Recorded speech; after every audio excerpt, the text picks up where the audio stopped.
లో భాగమై ఈ కొత్త కలెక్టర్ మధ్యలో మిమ్మల్ని బలి చేస్తున్నాడు. ఈ స్కామ్ లో నన్ను ఇరికించే ప్రయత్నంలో మీ పొట్ట కొడుతున్నాడు. ఈ క్షణం నుంచి మత్స్యగంధ ఫిషరీస్ నాది కాదు, మీది. ఈ కంపెనీలో ప్రతి మత్స్యకారుడు సమాన వాటాదారుడు.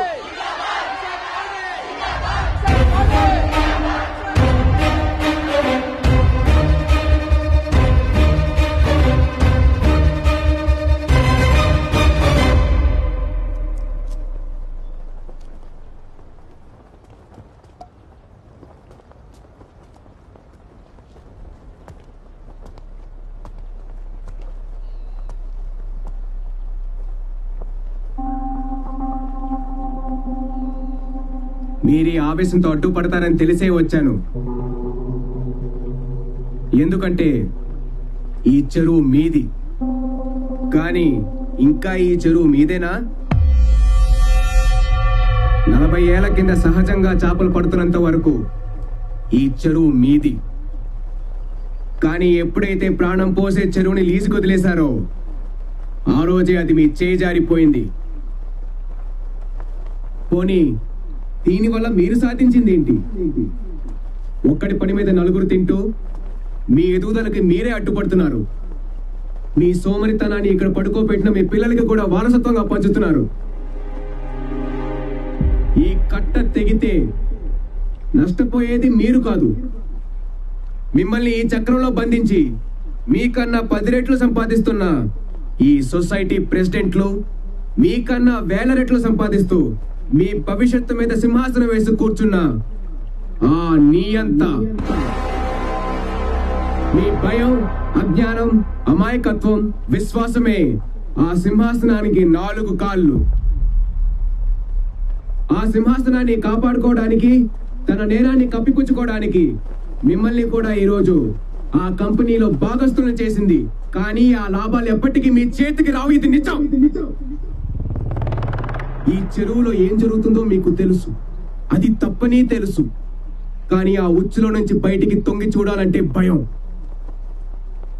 దేనికి భయం? దేనికి భయం? వలసక, ప్రత్యామ్నాయానిక? 100 ఏళ్ల కింద వేంగిరాజుల సామ్రాజ్యాన్ని కాపాడడానికి ఒరిస్సా నుంచి వలసొచ్చిన వీరులు మీ తాతలు ముత్తాతలు. మీలా వలసకి మార్పుకి వాళ్ళు భయపడలేదే. ఒక్కసారి భయం అనే ఆ కట్టని తెంచి చూడండి. ఆ సింహాసనం కాళ్ళు విరుగుతాయి, ఈ తల్లి సంఖ్యలు తెగుతాయి. తెల్లేరు మళ్ళీ ప్రాణం పోసుకుంటుంది. మీతో పాటు ఆ రైతులకి జీవితాన్నిస్తుంది. సహజంగా చేపలు పట్టే శక్తి మీలో ఉంది. కులవృత్తిని దాటి మీ పిల్లలు కూడా వాళ్ళ శక్తి కొద్దీ ఎదుగుతారు. నేను వచ్చింది ఈ చెరువునే కాదు, మీ భవిష్యత్తుని, మీ పిల్లల భవిష్యత్తుని కూడా విడుదల చేయడానికి. అడ్డుపడతారో దారిస్తారో మీ ఇష్టం. కానీ మీ అనుమతి లేకుండా మాత్రం ఇక్కడి నుంచి ఒక్క అడుగు కథలను, ఒక్క కట్ట కొట్టను.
లాక్కుని ఆ నా కొడుకులకి ఇచ్చేద్దాం చూస్తున్నాడు రా. రాయ్ నా కొడుకులారా, ఇంకెళ్ళారా మీ దౌర్జన్యం? రండ్రా చూసుకుందాం. రాయ్ రండ్రా, వేసేద్దాం నా కొడుకులే.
ఈ దుర్ఘటనలో మొత్తం 15 మంది మరణించారు, 22 మంది గాయపడ్డారు. శాంతి భద్రతల పరిరక్షణకై తెల్లేరు లంక గ్రామాల్లోనూ పరిసర ప్రాంతాల్లోనూ 144 సెక్షన్ విధించారు. కలెక్టర్ అభిరామ్ ను యూపీఎస్సీ బోర్డు సస్పెండ్ చేసింది. ఈ సంఘటనతో లెజిస్లేటివ్ కంట్రోల్ నుంచి ఎగ్జిక్యూటివ్ బ్రాంచ్ ను వేరు చేయాలన్న కేంద్ర ప్రభుత్వ ప్రతిపాదన ప్రశ్నార్థకంగా మారింది. ప్రజా సమస్యల పట్ల ఏమాత్రం అవగాహన లేకుండా బాధ్యతారహిత్యంగా ప్రవర్తించి మారణహోమానికి కారకుడయ్యాడని కలెక్టర్ అభిరామ్ ను పలువురు రాజకీయ పార్టీల నేతలు విమర్శించారు. నేను ముందే చెప్పాను, కలెక్టర్ అభిరామ్ ఫెయిల్ అవుతాడని. He is a failed experiment. కేంద్ర ప్రభుత్వం ఈ సంఘటన మీద తక్షణ విచారణకై సుప్రీంకోర్టు ఆధ్వర్యంలో ఒక ట్రిబ్యునల్ ను ఏర్పాటు చేసింది. తెల్లేరు స్కామ్ కవరప్ చేసిన వాళ్ళలో కలెక్టర్ అభిరామ్ తండ్రి కూడా ఉండడం విశేషం. ఈ చిక్కుముడిపై ట్రిబ్యునల్ కోర్టు ఎలాంటి తీర్పునిస్తుందో వేచి చూడాలి. హలో, కోపంగా ఉందా బాబు? నాకు మాత్రం నీ మీద జాలేస్తుంది. నిన్ను చూస్తుంటే చనిపోయిన మా నాన్న తిరిగి వచ్చినట్టే ఉంది. మీరు వెతుకుతున్న పరిణామం ఈ జనంలో ఎక్కడుందో చెప్పు. దేశంలో ఎవరో ఆరోగ్యం, చదువు, వ్యవసాయం, ఎన్వైర్న్మెంట్, ఎకానమీ గురించి ఆలోచించట్లేదు బాబు. వాళ్ళ ఆలోచన అంతా కేవలం కులం, మతం, ఆ పూట అవసరాలకే పరిమితం. మారే ఉద్దేశం వాళ్లకు లేదు, మార్చే ఉద్దేశం మాకు లేదు. నువ్వు గుణాన్ని చంపినప్పుడు నేను ఎందుకు రియాక్ట్ అవ్వలేదో తెలుసా? ఆ కట్ట మీద వేల మంది గుణాలు ఉన్నారు కాబట్టి. ఫస్ట్ ఫెయిలియర్ కదా, చాలా నొప్పిగా ఉంటుంది. పోను పోను అలవాటు అవుతుంది. ప్రతి ఫెయిలియర్ మనల్ని రియాలిటీకి దగ్గర చేస్తుంది, వ్యవస్థలో కలిపేస్తుంది. హలో అక్క. అభి, నాన్న ఇంకా ఇంటికి రాలేదు, భయం వేస్తోంది. ఎవరో కైకలూరు నుంచి రైతులు వచ్చారు, వాళ్ళతో వెళ్ళారు. నువ్వేం కంగారు పడకు, నేను వెళ్తున్నాను. Abhi, what's happening? Maira, door lock వేసుకో, ఎవరిని రానివ్వకు. అభి,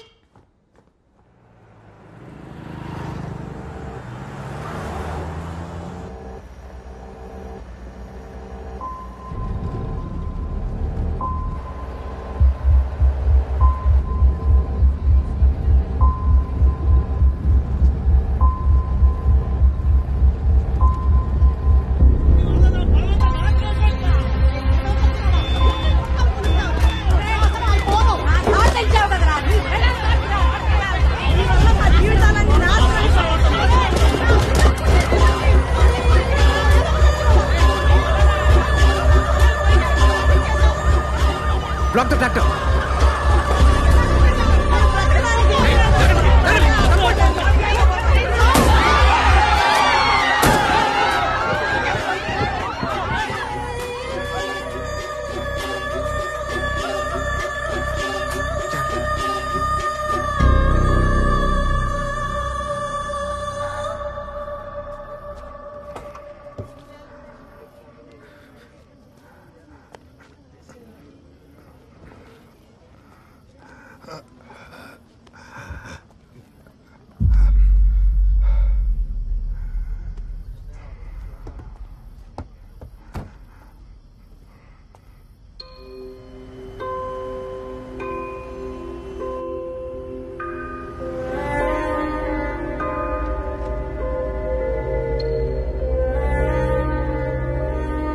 లంచం తీసుకుని తప్పు చేయను, ఒప్పు చేయడానికి లంచం అడగను.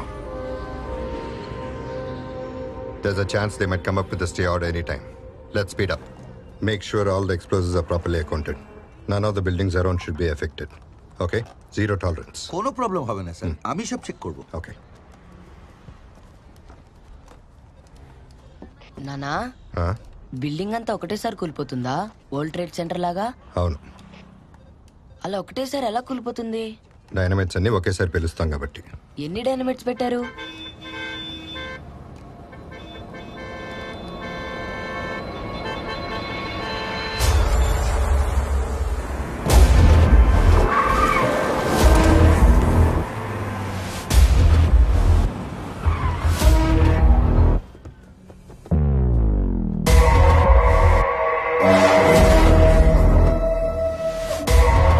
এটা কি আর কি চলছে? আমরা आपको আনে এক নোটিস পাঠাইছি, but you kept on constructing. We have to bring it down, sir. আরে ছাড় না, তুই দাঁড়িয়ে কথা বলছিস রাহুল সেন গুপ্তার সাথে, চিফ মিনিস্টারের ভাইপো, আরে শহরের সবচেয়ে বড় বিল্ডার। I know, sir.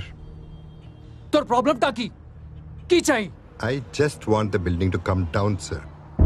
আরে শালা, কমপ্লিটেড বিল্ডিং পুরো, But constructed illegally in a public park. শুন তো,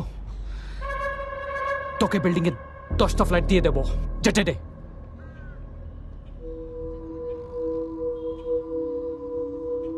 లంచం తీసుకొని తప్పు చేయను, ఒప్పు చేయడానికి లంచం అడగను. You happy? ఖుషి హై? Ready sir. On count 3. না, ইভাকুয়েট হয়ে গেছে। 1. এটা করবি না। 2 दशरथ 3 সবাই ঠিক আছে?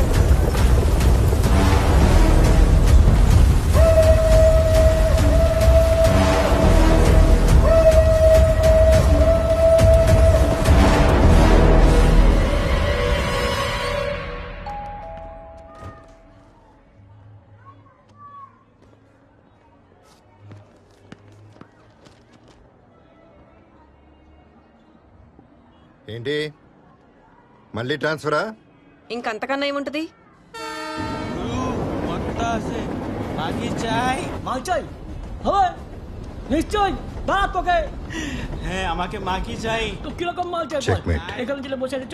నో, నేను ఇది మూవ్ చేయట్లేదు, చూసుకోలేదు నాన్న.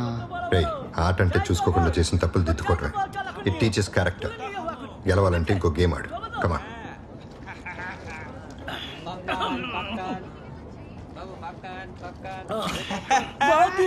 তুমি কাপড় তোলো, দুধ খাবো। খাবো খাবো, খাবি বল, দুধ খাবি? ఏదైనా కర్టెన్ ఉన్న కంపార్ట్మెంట్ కి shift అవుదామండి.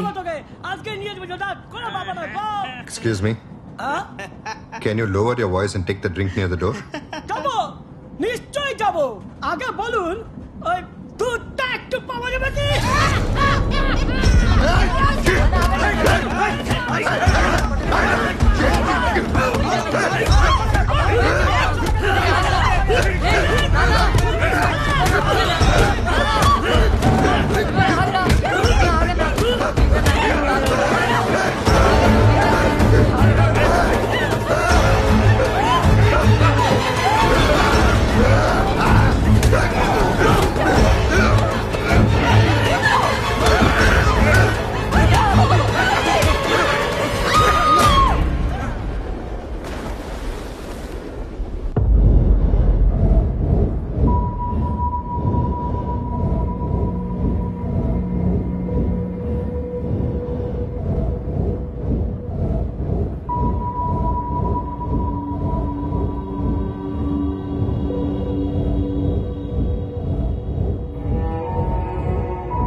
This is a gift from Rahul Sen Gupta.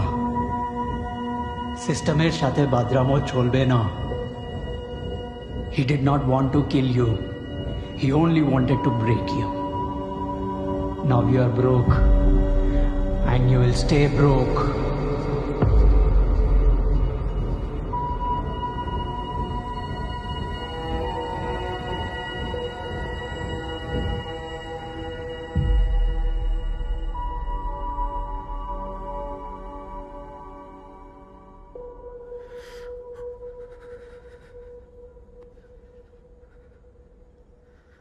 I'm sorry mister Dashrath. ఆ రోజు ట్రైన్లో మీరు కూతుర్ని భార్యని పోగొట్టుకున్నారు. అదే ట్రైన్లో నేను నా తల్లి చెల్లితో పాటు నా తండ్రిని పోగొట్టుకున్నాను. నా తండ్రి మళ్ళీ దొరుకుతాడన్న చిన్న ఆశతో ఈ ఆటలోకి వచ్చాను మిస్టర్ దశరథ్. మిమ్మల్ని మీకు గుర్తు చేద్దామని వచ్చాను. ఓడిపోయాను. మిమ్మల్ని ఇలా అవమానించడం నా ఉద్దేశం కానే కాదు mister Dashrath. I'm sorry. I'm extremely sorry.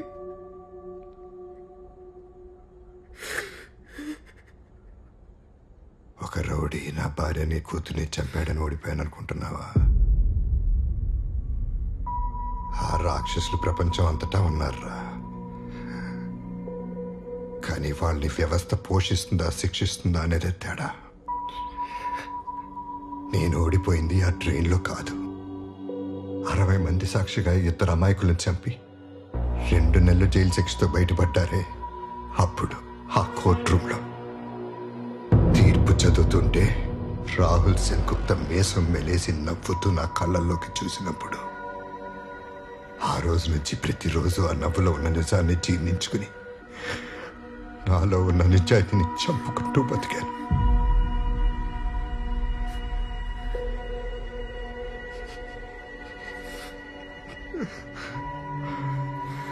ఆ రోజు చచ్చిన శవానికి జరిగిన ఊరేగింపు రాయిది.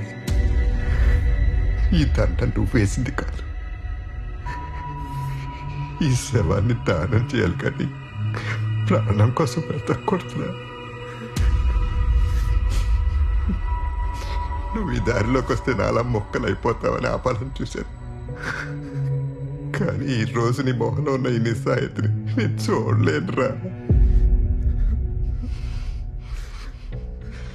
యుద్ధంలోంచి పారిపోయినాడే ఓడిపోయినట్టు చచ్చే వరకు పోరాడినాడు వీరుడవుతాడు. నా కొడుకు ఓడిపోలేదు, ఓడిపోకూడదు. వాడికి గెలవటానికి ఈ శవం ఎలా పనికొస్తుందో చెప్పు. నాన్న, మళ్ళీ నాకు దారి చూపే వెళ్తురవుతావు నాన్న.